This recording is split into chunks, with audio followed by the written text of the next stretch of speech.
you guys are well, that you're having a great day. So I'm Megan. I'm going to bring to you today the thought for the day for the Estuary Elim Church group. I'm hoping that this will encourage you and definitely give you a little bit of something to think about. So I've named it God of the Hills and the Valleys, and I'm going to give you a little bit of backstory as to why I've named it that. So I had the opportunity to go to Snowdonia and climb Mount Snowdon. So for those of you that don't know, Mount Snowdon is very large, very high, and it takes a long time to get up there. And I did not realize this at all. I did not know what I was getting myself in for. So as I'm starting to go up, and not long after, I'm thinking, oh, you know, it's got to be here soon, you know, about half an hour after.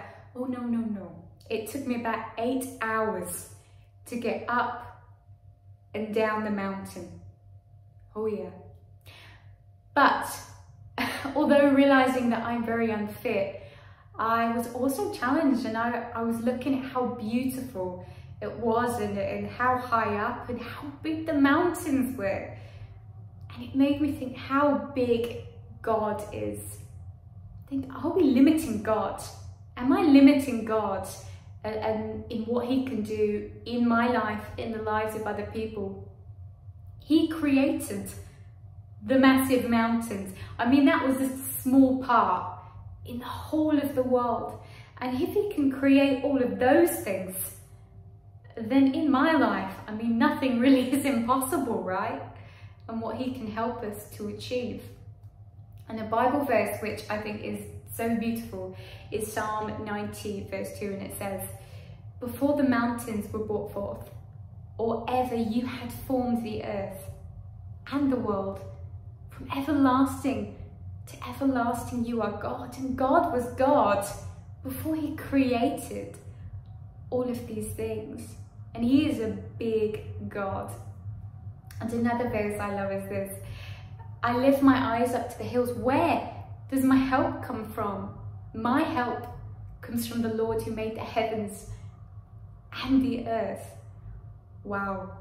I mean, God made all things, but that's where my help comes from.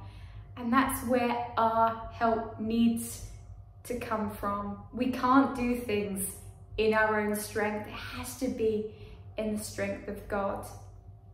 And again, as I was climbing up higher and higher, thinking, oh my goodness, but God helped me to get up that mountain, which is amazing because I would not have got up there in my own strength. But every single one of us is climbing a mountain at some point in our lives. We can't see the mountain moving, the mountain is just there. And we've got no idea how on earth we are going to get up that mountain.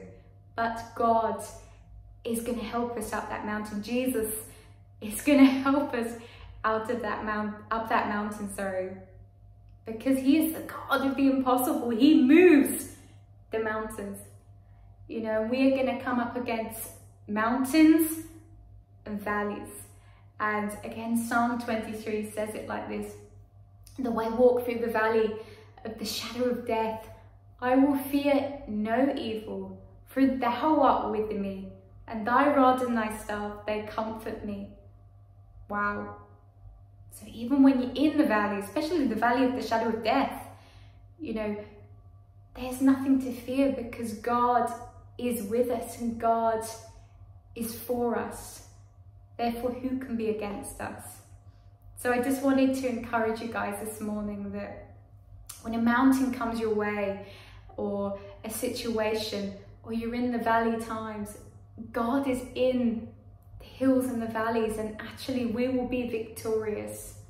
And it will be in these times that we can rest upon God, and he will bring us up and bring us down in one piece. So I hope that this encourages you guys. It's just a little thought today, and blesses you, because God is the God of the hills and the valleys.